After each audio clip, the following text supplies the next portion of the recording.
Okay, so let us continue. Uh, can everyone hear me? Hello, can everyone hear me? Okay, oops.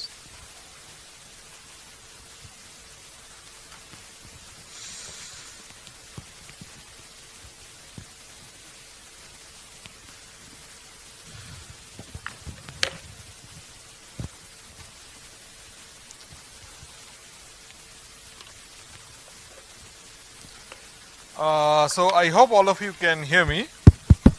So uh, the point where we left, so let us continue with our lectures in this week. So we were discussing the various mathematical facts behind the study of personal finances and investments that we have been doing. And the question we were discussing was the proof of the GM less than equal to AM inequality. So just to remind you, so if you have numbers P1, P2, Pn which are positive and n is integer, n is bigger than equal to 1 integer, bigger than equal to 2 maybe an integer. So then geometric mean is nth root of P1, P2 up to Pn, and this is less than equal to the arithmetic mean, which is simply the average of the numbers. Okay. So this is the content of the GM less than equal to AM, and what we were discussing was a proof how to establish this sort of inequality. So okay. So one argument we had discussed earlier, also in the last lecture, but before the end, was to consider this expression which we dreamt up or someone gave to us almost by magic, and then by analyzing this expression and analyzing this function and looking at the various properties of quadratic equations, we were able to show that indeed the particular inequality, the particular version of the inequality that we needed for studying investment was indeed true. However, and this brought us to general AM, GM, HM inequalities, and we are now focused on proving or establishing something like this. So our strategy was based on three parts or three markers on the road. So the first one is to establish the simplest case, which is n equal to 2. The second one is to multiply, start from 2 and then multiply by 2 in each step. So we will do successive steps. In each step we will consider or we will establish the inequality for larger and larger values of n, and in particular we will take we will multiply by 2. So we will start with 2. In the next step we will start with n equal to 2. In the next step we will establish it for n equal to 2 times 2, which is 4. In the subsequent step we will establish the inequality for n equal to 2 times 4, which is 8, then n equal to 2 times 8, which is 16, and so on. So this will cover all the powers of 2, and then what we have left are the numbers in between. So between 2 and 4 there is 3, and then between 4 and 8 there is 5, 6, 7. So these are the cases that are left, and then what we will do is that we will show, we will establish a way to cover these intermediate numbers. So that will establish the inequality for all values of n, and that's what we intend. So so let's go over the simplest case, n equal to 2 once again. So here we are doing a very simple argument. So if you have any real number y, any number, so then you can consider y squared, and this is going to be bigger than or equal to 0. So that's a simple fact that we are using here. And if you take y is equal to square root, so in particular you can take y equal to square root p1 minus square root p2. So the square of that will be non-negative, and then you can expand out the square and get that expanding out the square, you get this inequality, and then this means that 2 square root p1 p2 by taking this term on the other side is less than equal to p1 plus p2.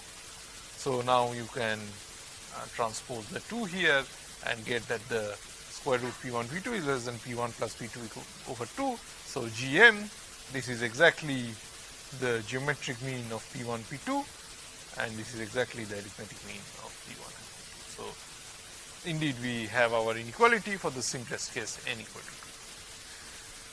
And we showed that, so as an interlude, we showed that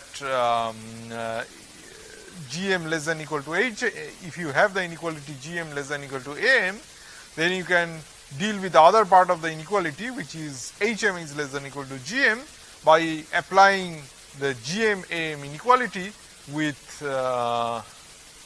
applying the GM AM inequality to the numbers 1 over P1 and 1 over P2. So if you do that, then it will rearrange to give you the HM-GM inequality. So therefore, we argued that really the most interesting or the most important case is to understand the HM-GM inequality. Okay? And you know, this trick will work for any n. It is not necessarily, so you can do the same trick of applying the GM-AM inequality to 1 over P1, 1 over P2, up to 1 over Pn for any n. So the same trick will apply, and the GM-AM inequality will give you the, will lead to the HM-GM inequality via this trick or via this substitution. So really we are focused on GM less than equal to HM. We have established it for n equal to 2, and now we are going to do it for n equal to various powers of 2. So we will, what we will do is that we will establish a way to start with n equal to 2 and show you how to do it for n equal to 4. So from 2 you multiply by 2 and get 4, and then the same trick will apply, and you will be able to apply the same trick to get from 4 to 2 times 4, which is 8, from 8 to 2 times 8, which is 16, etc. So the fundamental idea is already contained in the transition from the case when n is equal to 2 to the case n equal to 4. Okay, so let's examine that. So how did we do that? So so we apply so n equal to 2 to n equal to 4. So we apply GM less than equal to AM for n equal to 2 to the following numbers. So this means that square root P1 P2 is less than equal to P1 plus P2 over 2. Square root P3 P4 is less than equal to P3 plus P4 over 2. Wow.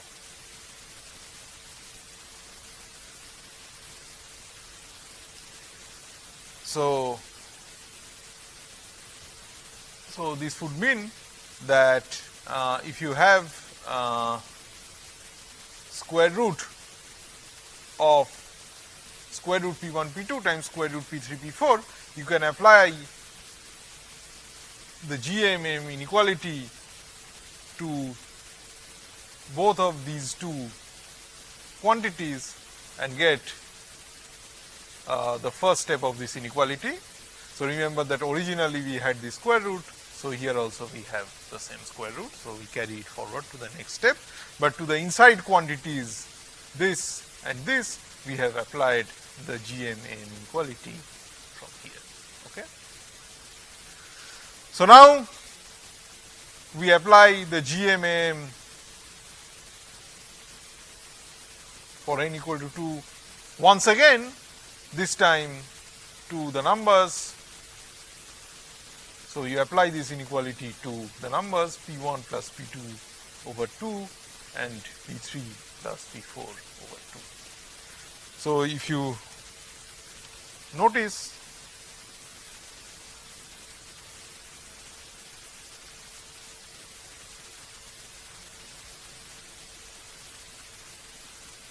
the stage is now set.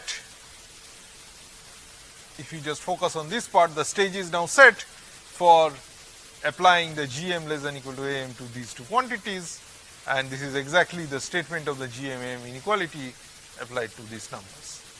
Okay? And since you are applying to two numbers, it's GM-AM for n equal to 2 case, which we have already established, right? So, you have this, but notice that square root P1, square root of square root P1, P2 and square root P3, P4 is nothing but it is the same as fourth root of P1, P2, P3, P4. It's a simple exercise with exponents, right? Because this is nothing but you can think of the square root as a power half. Wow. So this is P1, P2 to the half, P3, P4 to the half, and the exponent you can push in the exponent by multiplying. So it is P1 to the quarter, P2 to the quarter, P3 to the quarter, P4 to the quarter, and which is exactly this. Okay? Clear? And the average of P1 plus P2 by 2 and P3 plus P4 by 4 is clearly this. So the first step is this, the last step is this. Okay? So you have your inequality and you have made the switch, made the transition from n equal to 2 to n equal to 4. And the same technology will apply, the same trick will allow you to go from n equal to 4 to n equal to 8. So it is a repetition, recycling of a similar argument. So this allows you to multiply by 2, multiply n by 2 for every application of this trick.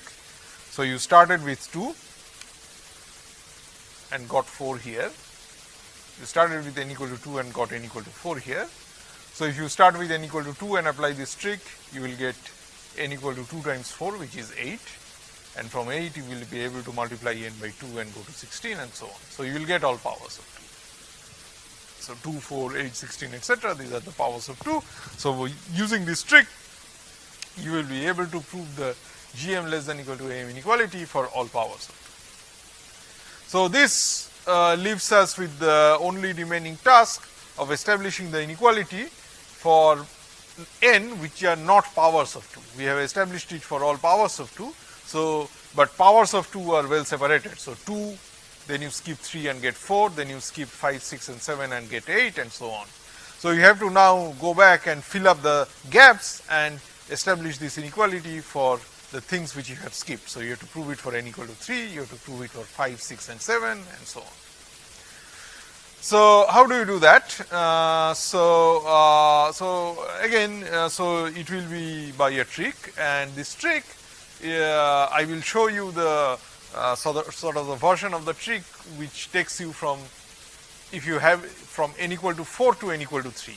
Remember that we have already established the inequality for n equal to 2. We have established it for n equal to 4. So 3 is lying in between and we want to cover 3. So what we will do is that we will start with the inequality for n equal to 4, which we have already shown to be true, and then show you a method of reducing n by 1 so that you can go from 4 to 3 and cover the gap. Okay? So similarly, you can now use this trick and start from 8 and reduce by 1 to cover 7. From 7 you can reduce by 1 to cover 6. From 6 you can reduce by 1 to cover 5, and then you will have covered everything between 4 and 8. Okay? So this is the strategy. So just to give you an idea, let me just describe to you the trick which allows you to go from n equal to 4 to n equal to 3, and all the other cases are essentially repetitions of this same trick. Okay? So let's try to appreciate the trick. So we will assume the inequality for n equal to 4, and we will apply the inequality to 4 numbers, and from there deduce AM GM less than equal to AM inequality for 3 numbers. So, how do you do that? So, what is the GM less than equal to AM inequality for 3 numbers?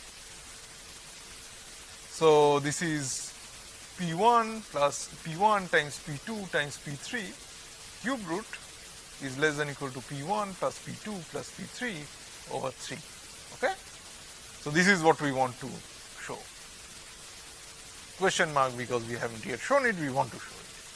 What we do know is that if you have 4 numbers Q1, Q2, Q3, Q4, then the fourth root is lesser than equal to their average. Okay? So, this is what we have already shown because we have shown that this is the GM less than equal to AM inequality for n equal to 4 which we have already established. So, we want to use this inequality, use the fact that this inequality is true for any 4 positive numbers Q1, Q2, Q3 and Q4 to somehow reduce this inequality for any 3 positive numbers P1, P2 and P3. So, what allows us to do that? So, of course, you have to, if you want to show this inequality and you want to apply this other inequality for n equal to 4, what you have to do is that you have to choose the Qi's which depend on the Pi's in some way, right? So, in some tricky way. So, how do you do that? So, the recipe or the trick is that you take the first one to be the same as P1, you take Q2 to be the same as P2, you take the Q3 to be the same as P3, and now we have to find Q4, define Q4, but this Q4 will depend on P1, P2 and P3, right? So, what you do is that you take their average and you apply the GM less than equal to AM inequality which we already know to be true with Q1, Q2, Q3 and Q4 where Q1, Q2 and Q3 are simply P1, P2 and P3 and Q4 by the trick we just choose it to be the average of P1, P2 and P3. So, the application of the GM less than equal to AM for n equal to 4 gives you this inequality, right. So, this is just GM less than equal to AM for n equal to 4. And let us now sort of expand this. So, if you just take the 4th root and write it in terms of indices, it exactly gives you this. Okay? And here you do a simple, so P1 plus P2 plus P3 plus their average is simply equal to, if you do the math, it is simply equal to 4/3 of P1 plus P2 plus P3 divided by 4, okay, the right hand side, and 4 cancels. So, you get P1 plus P2 plus P3 over 3.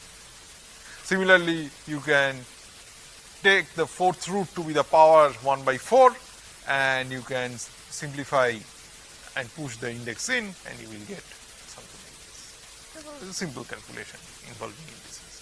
But now you are in good shape. Why? Because here you have P1 plus P2 plus P3 to some power and here you have also P1 plus P2 plus P3. So, what you can do is that you can take this on the other side and get that the right hand side is P1 plus P2 plus P3 over 3 to the power 1 minus 1/4 which is exactly equal to 3/4. Okay? The left hand side is P1 plus P2 plus P3 to the 1/4. Okay? So, now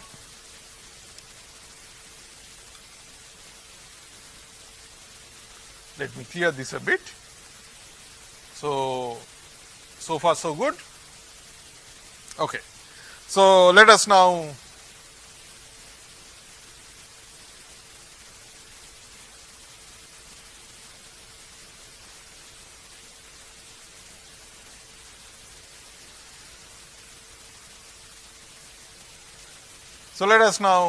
start from this point. So, suppose we have this, what do we do? So, we raise everything to the power of 4.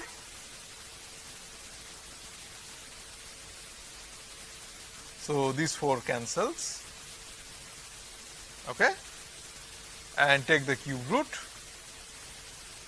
So, these 3 cancels and you just get a power of 3 here, power of 1/3 here and just the average there. Okay. And you can do the similar trick for any n basically. For any number n, number of summands n, you can go from n to n minus 1, n equal to k to n equal to k minus 1 using this trick. You choose the first k minus 1 to be what you want, and then the last one to be qk to be their average. Okay? Is it clear? Any questions?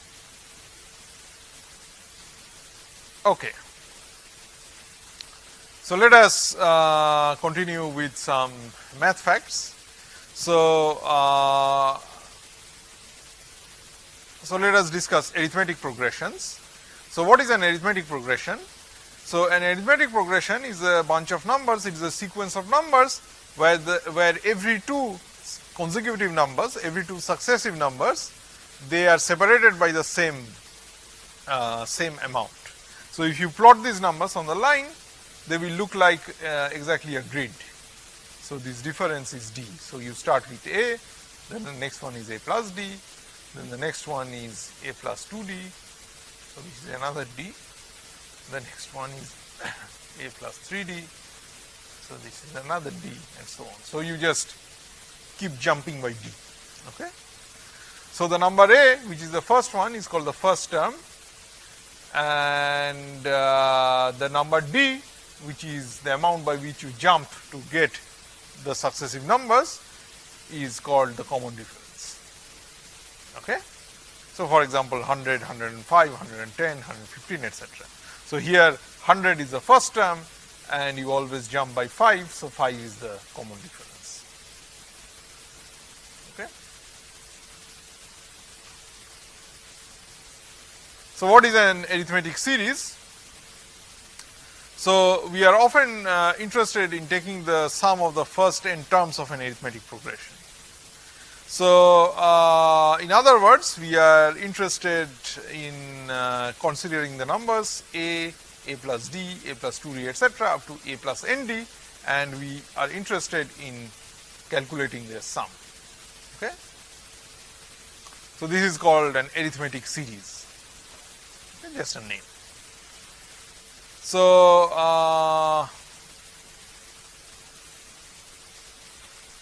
so what is an example of that? So what is a simple example of that? Simple example of that is these triangular numbers, for instance. So triangular numbers is the case when a equal to 1 and d equal to 1. So you start from 1 and you jump by 1 each time to construct your sequence. So you start with 1, and then you jump with 1 to get 2, then you jump by another 1 to get 3, then you jump by another 1 to get 4, etc., 5, 6, 7, etc. So basically you will soon figure out that this is essentially the sequence of all positive integers, right? Very simple. And basically you want to calculate their sum up to n. So you want to calculate the sum of the first n positive numbers. And their sum, let me jump ahead and tell you, their sum has a simple formula. It is half of n times n plus 1. Okay. So and let me show you a very neat simple argument which tells you why the sum of the first n positive integers should have such a simple formula, namely half of n times n plus 1. So what you do, it's almost like a picture. What you do is that you write the sum of the first n integers like this, and then you write the sum of the first n integers just below that, but in the opposite order. You see, if you take the first n positive numbers and you sum them, it doesn't matter whether you start summing from 1 and then add 2 and then add 3, etc. So that's one way of doing it, starting from 1 and then adding 2 and then adding 3, blah blah blah, going up to n. You will get the same result if you start with n and add the previous number, which is n minus 1, and then add the previous one, which is n minus 2, da da da, and go on adding until you hit 1, right? So these are just two ways of writing the same sum, first one and second one. But now let us sum these two. So if you denote the sum, if you call the sum Tn, So, if you do plus, then Tn plus Tn is 2Tn, and now you just do the sum element wise or column wise here. What you get is that you get n plus 1 for the first column. In the second column, you again get n plus 1, because in the first row you have increased by 1, in the second row you have decreased by 1. So, the increase and the decrease cancel out and you are left with n plus 1. For the third row you will again get n plus 1, and for every column you will get n plus 1, right. So, this is just the right hand side here is just n plus 1 summed how many times? As many times as there are columns. How many columns are there? There are n columns. So, this is n plus 1 times number of columns, and how many columns are there? There are n columns, right. And what was this? This was 2 times Tn, 2 times the sum that we want to calculate. So, twice the sum that we want to calculate is n times n plus 1. Okay. So, now you just take the 2 to the other side and get that Tn, which is the sum of the first 10 positive integers, is nothing but half of n times n plus 1. Okay. Fair and square. Any questions? Okay.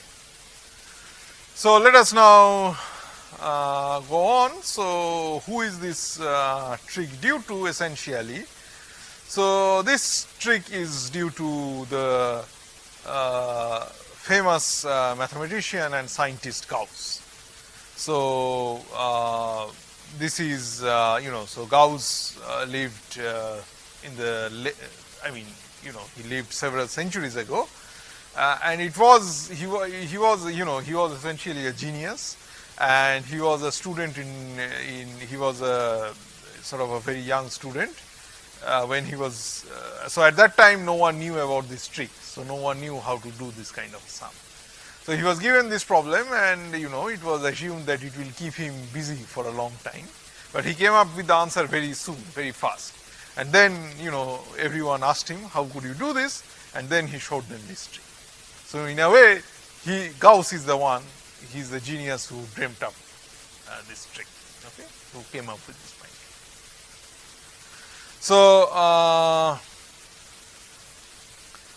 So, you can, so this was the sum of the first 10 integers, which are the triangular numbers. So, as we already saw, you can think of the first 10 integers as an arithmetic series with a particular starting point, which is 1, and the particular value of the common difference, which is also 1. Okay. Now, you can think that you might think that, well, if I can calculate the sum of the first n integers using this trick, maybe I can use the same trick to calculate the sum of any arithmetic series, right. That is very reasonable to imagine, and indeed this is true. So, you can apply the same trick to come up with a neat formula for the sum of the first n terms of any arithmetic series with any starting point, any first term a and any common difference d, and you just do the same, you just execute the same idea. Okay. So, you write the sum once and you write the sum in the reverse in the next line, and then you just do plus, and oh wow, and every time you get the same number for each column,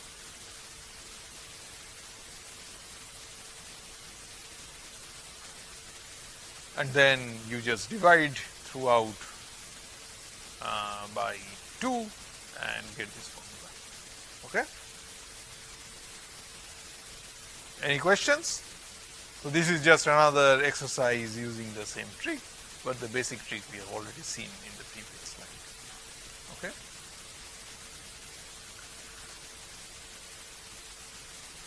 So, here is another trick.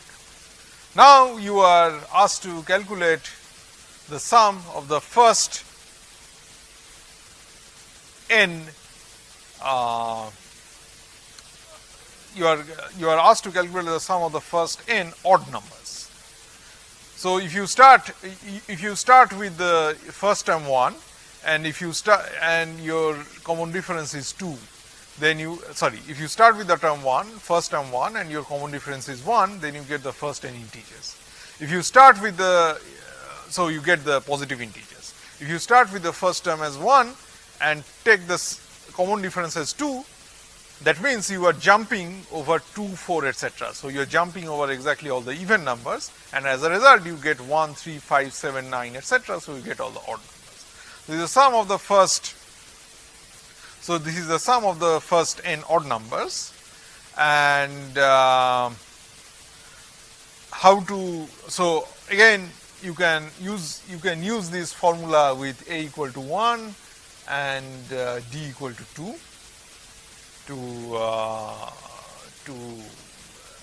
to get this sort of result. But what we can also do is that we can use a simple another trick by a picture. Use a picture to understand why the sum of the first n odd numbers is n squared. Okay. So again, on one hand it is an arithmetic series, so we can use the sum, use a general formula for the sum of an arithmetic series to derive this sum, to derive this equation. But there is also another very nice and elegant, beautiful way, using a picture, to simply deduce the sum of the first n odd numbers and deduce that the sum is n square, and we will sort of go over the argument here. So what you do is that you take an n cross n square. Okay. So each of these balls, they cover unit area basically. Okay. So you put, since the square is n cross n, basically you can stack it as n rows, and each row containing n of these dots, right? Because that's n cross n. So there are n rows and n columns, and each entry is like a dot. So you can think of it as n rows and each row containing n dots, right? So it's an n cross n square. So what is the total number of dots? Well, there are n rows, each row contains n dots. So there are n times n dots, which is n square, right? And notice that we have already obtained the right hand side. So now let us count these dots, this total number of dots, in a slightly different way. So what you do is that you count them in rounds like this. So in the first round you start with the top left dot. In the second round you take the top 2 left dots. So in principle there should be 4 dots, but you leave out what you have already counted. So in the second, so this is round 1. In round 2 you take this sum. In round 3 again you take this sum, and you notice that in each of the rounds you get 1 dot.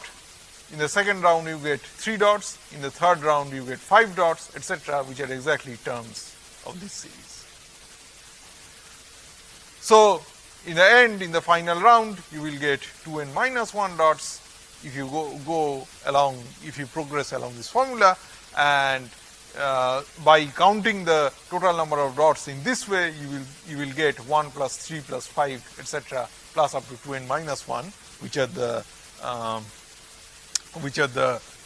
numbers of dots in these regions, in these inverted L-shaped regions, and since the total number of dots we already know is n square, therefore the sum of these numbers should also be n square.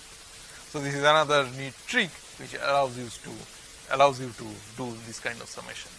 And what I would like to mention to you is that so the exact trick is, so the exact goal which we achieved here, which is to calculate this sum,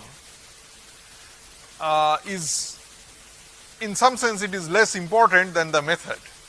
So, what is the method? If you try to understand it conceptually, the method, at the heart of the method lies the following idea. So, if you have a certain number of objects, then you can do the following trick. You can count these objects, you can count the number of these objects in two different ways. But since the total number of objects is the same whichever way you count it, therefore, the two answers which you get by counting the number of objects in the two different ways must match, right. So, this is called counting in two ways. Okay. So, this is the trick of counting in two ways. You take the same collection of objects and count their total number using two different ways, and since the total number of objects is always the same no matter which way you count it, therefore, the two answers which you get by counting in the two manners must be the same, and this gives you an equality, an identity, right. It gives you an equation. So, any questions?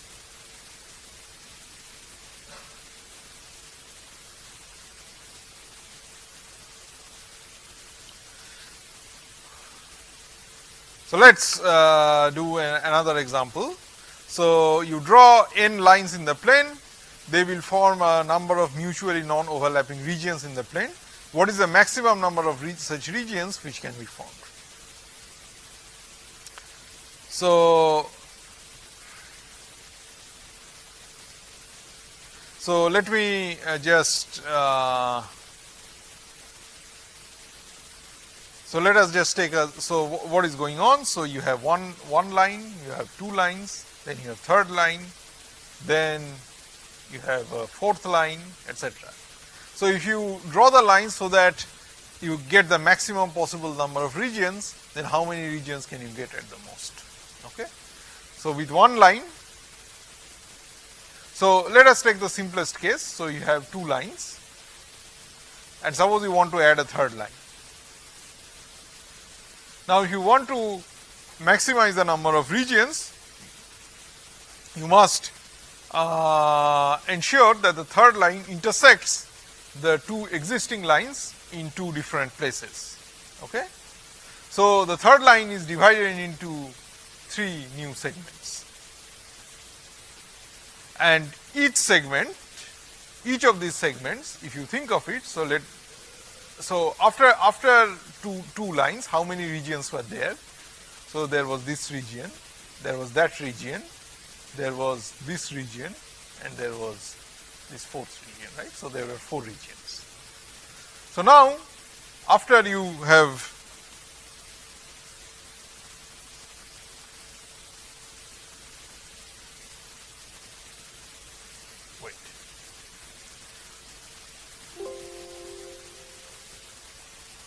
So, now let us see what happens to these regions after you have drawn the third line. So, you see for each of these regions, so if you think of this region for example, so this region because of the new line is actually divided into two different regions, right. One is the triangle and the other is the bottom of the triangle, right. So, similarly, every existing region is broken up by the new line into two different regions. Okay. So, and so as it is argued here, when the new line intersects the existing lines create segments of the new line, and each segment lies in a region of the old diagram. So, this is the old diagram, and now if you draw the new line, it is divided into segments like this, and each segment lies in a different region of the old diagram, and each segment,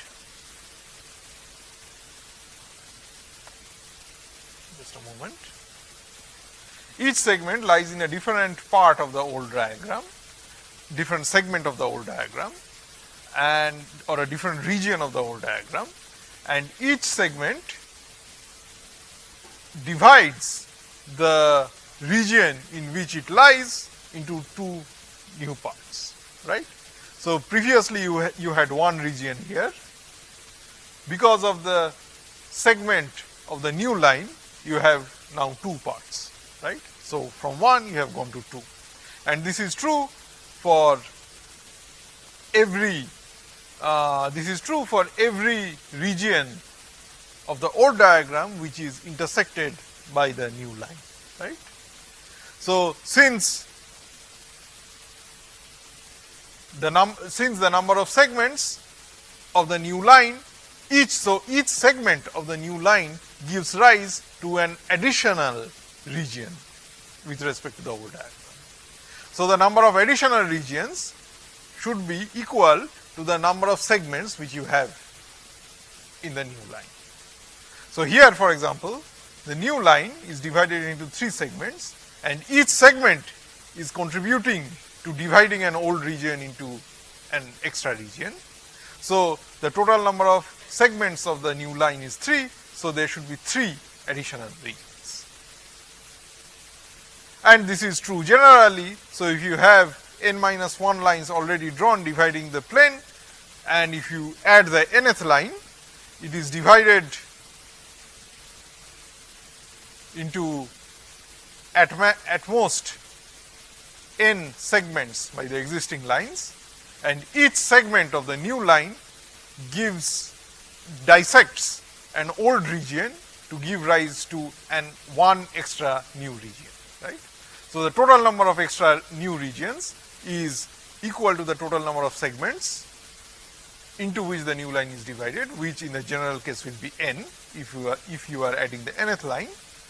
So, if you count the total number of regions, so you start when you have no lines, you have 0, you have just one region. When you have one line, you get an extra region. When you have 2 lines, you get n equal to 2.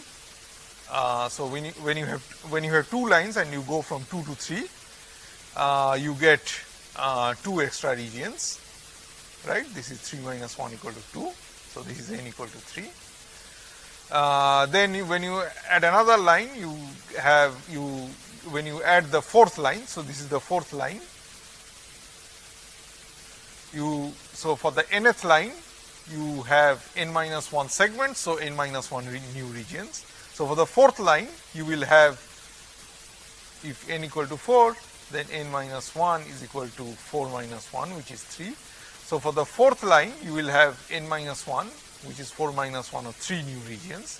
For the 5th line, you will have 5 minus 1, which is 4 new regions, and so on until n. For nth line, you will be divided into n segments, and therefore you will have n new regions. And the total number of segments, total number of regions in the plane after you have put in all these n lines is the sum of all these additional regions which you get from the various lines.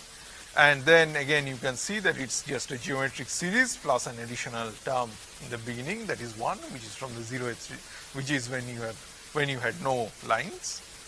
So it is 1 plus this nice geometric series, sum of triangular numbers, and this we have already seen is half n plus 1. So you can combine them to get half n squared plus n plus 2. Okay. And there are you can also sort of formalize this by using this kind of recursive equation. So this is called a recursive equation, and you just sort of backward substitute and you can solve this kind of recursive equation, because you can. So you have a n equal to a n plus 1 equal plus n, a n minus 1 equal to a n minus 2 plus n minus 1, da da da, and when you add these things cancel, and you will be left with a n equal to 1 plus 1 plus 2 plus da da da. The same thing as here. Okay. So do you see the trick here? So let me just sort of go over the recursive equation again.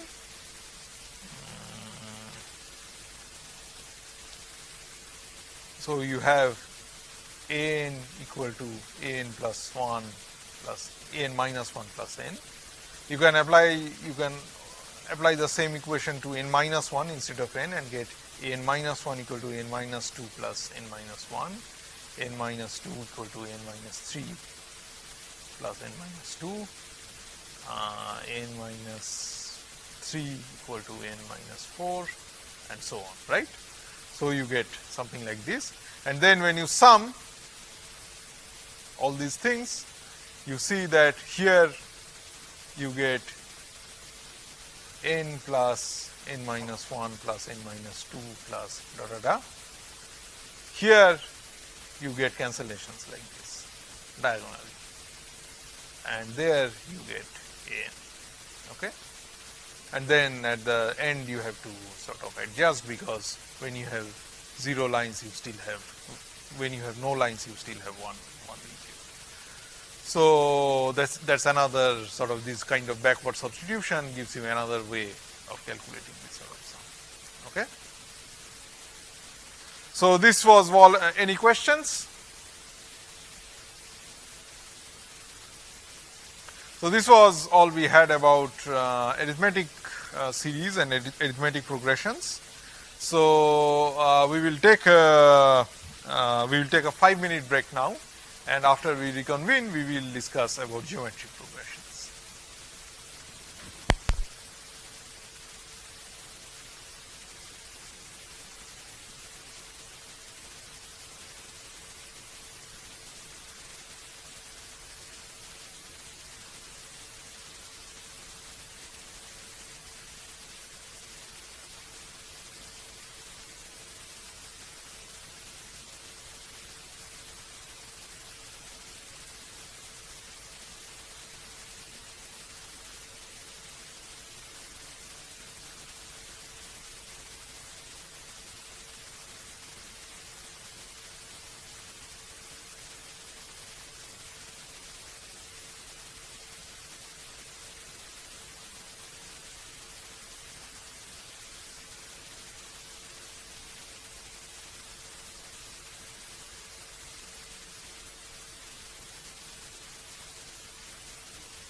Okay, so let us continue with geometric progressions.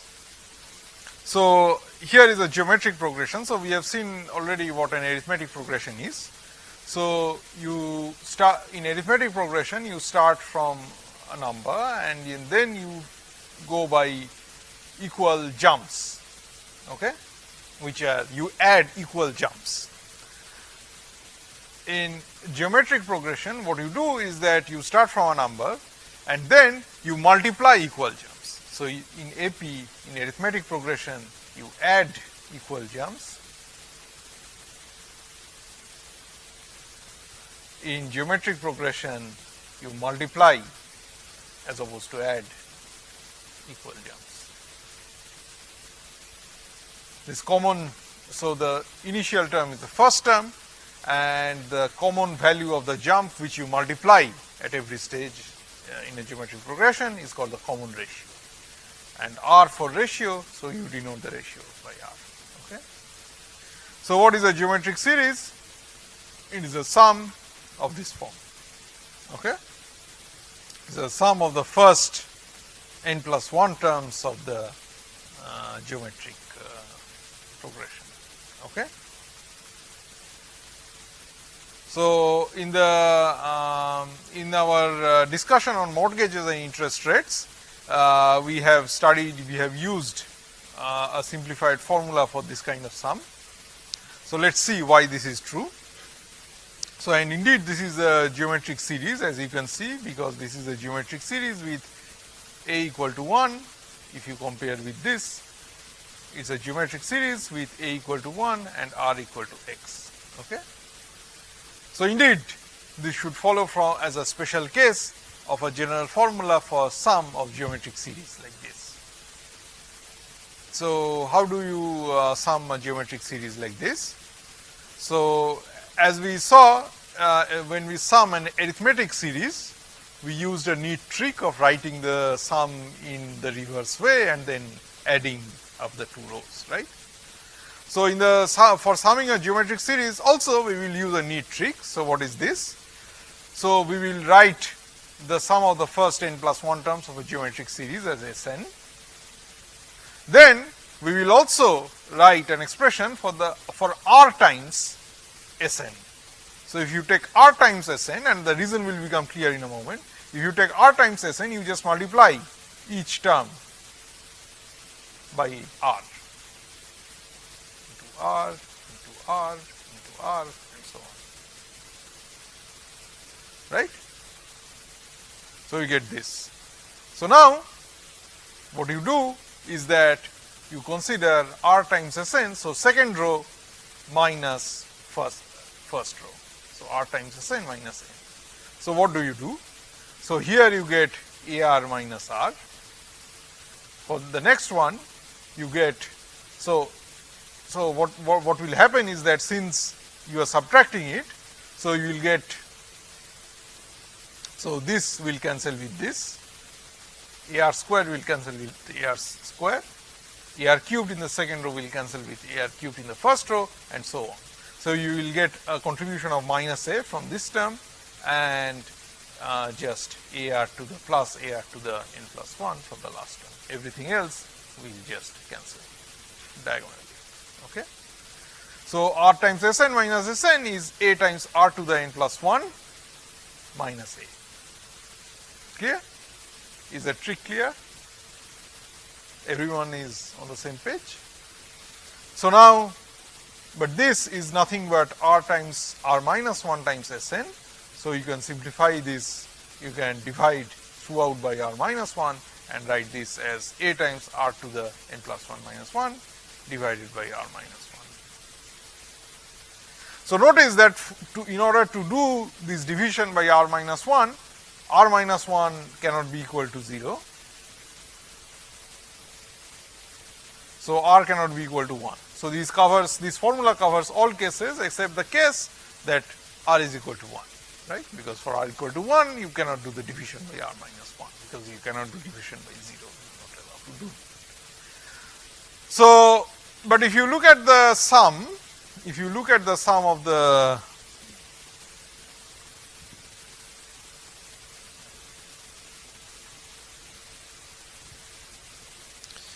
If you look at the sum of the geometric series, you will see that if you have, just a moment,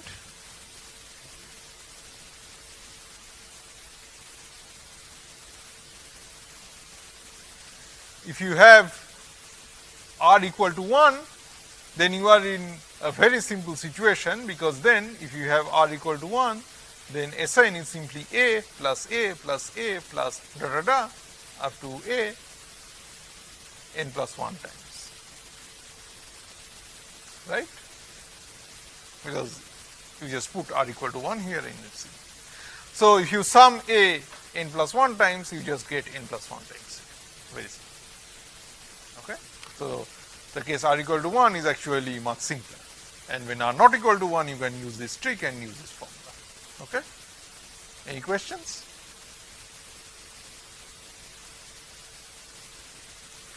So here is a game called the Tower of Hanoi. So an application of geometric series. So you have 3 vertical poles A, B, and C. So there are 5 circular slabs of different radii, and with a hole in the center is put one on top of each other. And the restriction is that, so you are allowed to move the slabs around from one pole to another pole freely, but what you are not allowed to do is that you are not allowed to put a bigger slab on top of a smaller slab. So it has always got to be, whichever configuration you put the slabs, it has to be a smaller slab sitting on top of a bigger slab. So that's the only restriction. So your job is to transfer all the slabs from pole A to pole B. Okay? So how do you go about this? So what you are used to, so the point is that if you were given only 2 poles, you would be dead, because you have to, if you have to make any move, you have to move the smallest disk from here to there, and then you are stuck because you cannot put any further disk on the smallest disk, right? So that's why you need to make use of the third pole, and what you do is that you move the smallest disk to the third pole, and then, so suppose you had only 2 slabs. This is A, this is B, this is C. The first step you do, so your goal is to get both of them onto B. Okay? So the first step you do is to move this smallest slab to C, so you get something like this and something like this. Okay? A, B, C. And then in the next step, you move the biggest slab to B so that it forms a base. Okay? And then in the final step, you put the small slab, a small disk on top of the big disk on B. So you get some picture like this, A, B, C, and this solves the problem. Okay? So this is basically how you need to go about it. So let n be the number of steps needed to move a tower of n slabs. So we have already seen that if you had 2 slabs, so if n equal to 2, then you had 1 step, 2 steps, 3 steps. So 3 steps needed to move to accomplish the goal of moving all the slabs from tower A to tower B if you had 2 slabs. Now suppose we are in the general situation when you have n slabs. So what do you do? So what you do is the following.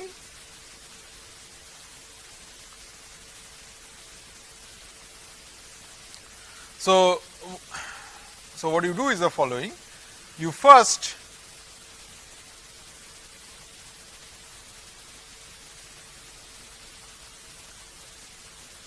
you freeze the biggest slab for the moment. So on top of it there will be other slabs. So what you do is that you forget the biggest slab, keep it frozen, take all the other slabs, so total there are n slabs. So the other slabs are n minus 1 in number. So, the other smaller slabs, what you do is that you transfer all of them to the tower C. Okay. So, now you will get something like this.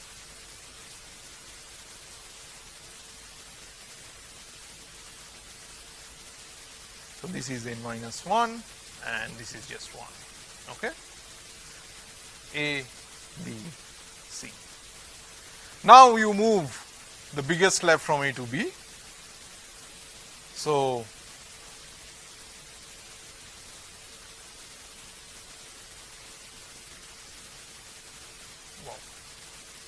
so you will now have,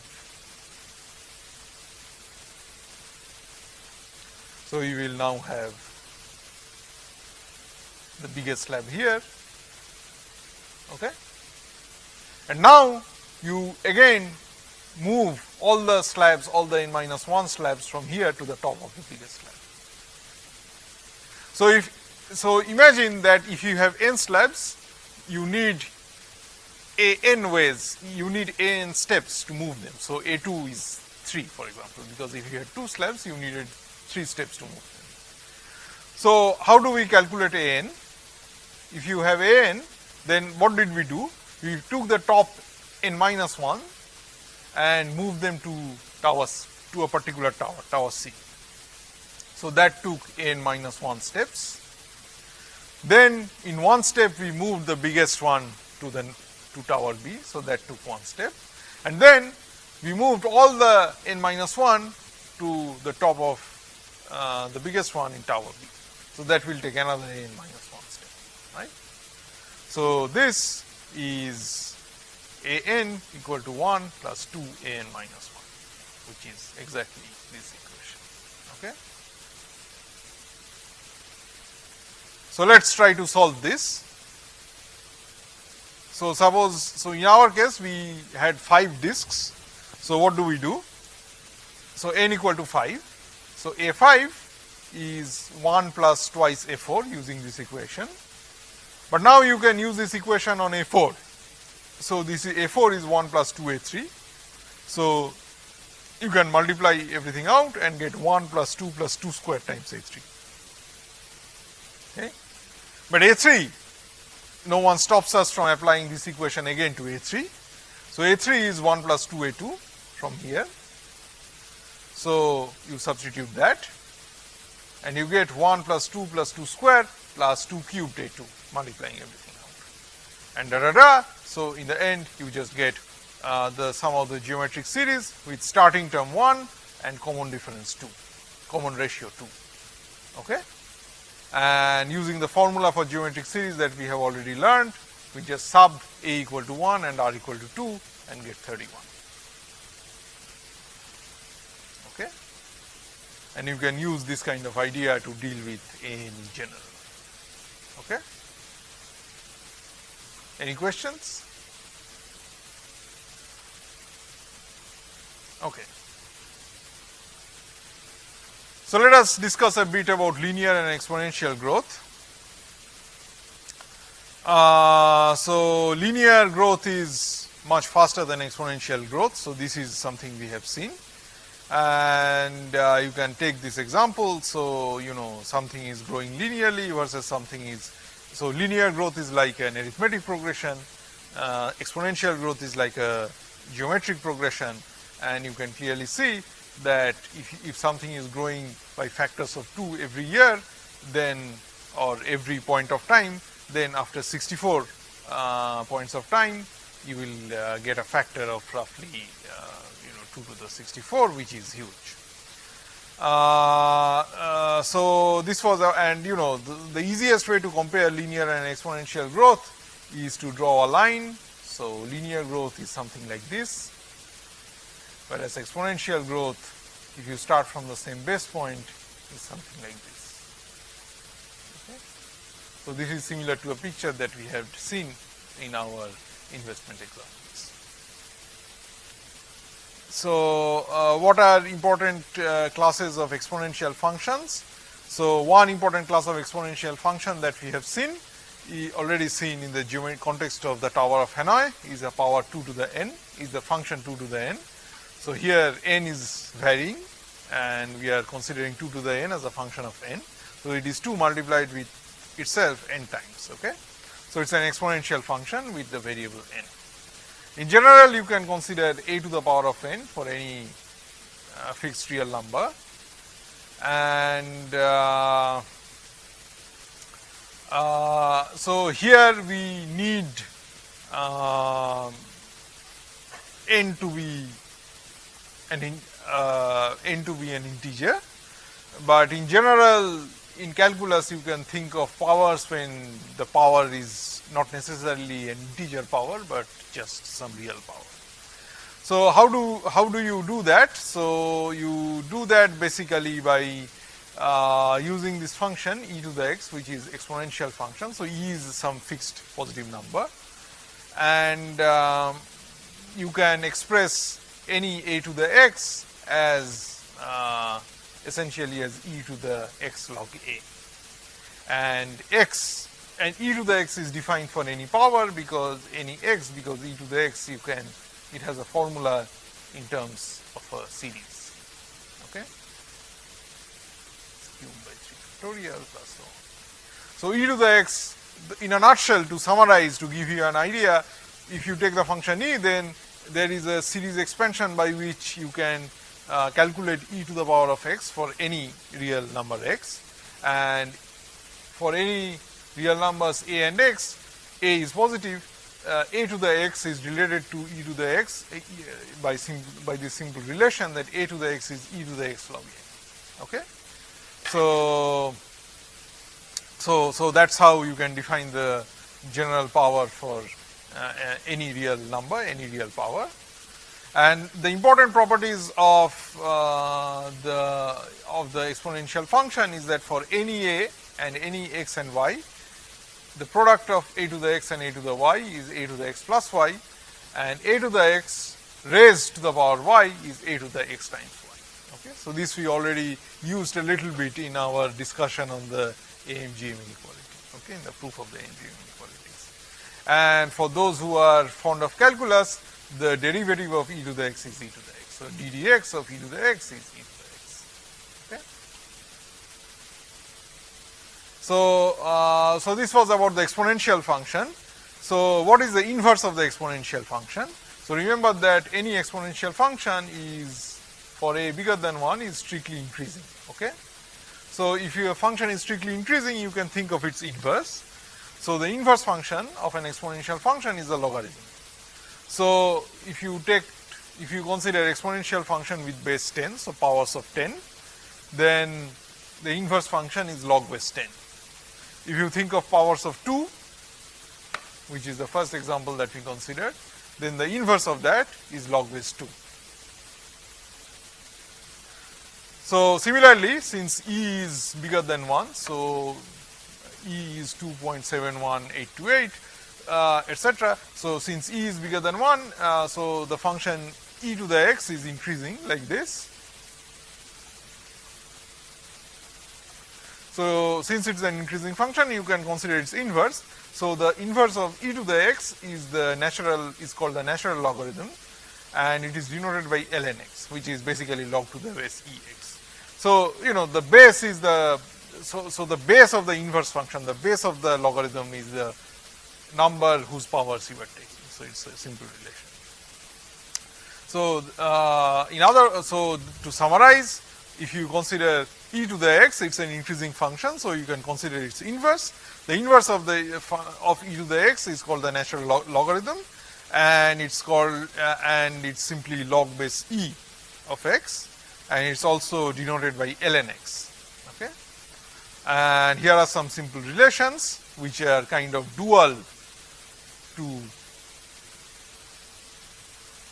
these properties of the exponential. So some simple properties. So ln x dot y, ln x times y is ln x plus ln y, ln x to the power of y is y ln x, and the derivative of ln x is ddx of ln x is 1 by x. Okay. Any questions? So these are some useful properties which allow you to manipulate and play around with exponential and logarithm functions. Okay. And finally, let us go over the little approximation that we used in one of the investment and personal finance examples. So, at some point we in these discussions with compound interest, we needed to take the logarithm of 1 plus some small quantity, and basically this small quantity came, which is denoted by x here, and the small quantity basically came from the interest rate, which was very small, and if you convert that percentage like 2% to a fraction, it is 2 over 100, so it's 0.02. So, it is like considering the log of 1 plus x, where x is very small, like 0.02.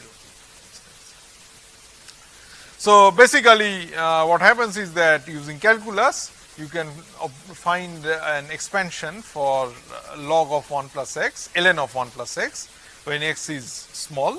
So, for example, when x is smaller than 1, and the expansion looks like this. Okay, so it's a series, it's an infinite series like this.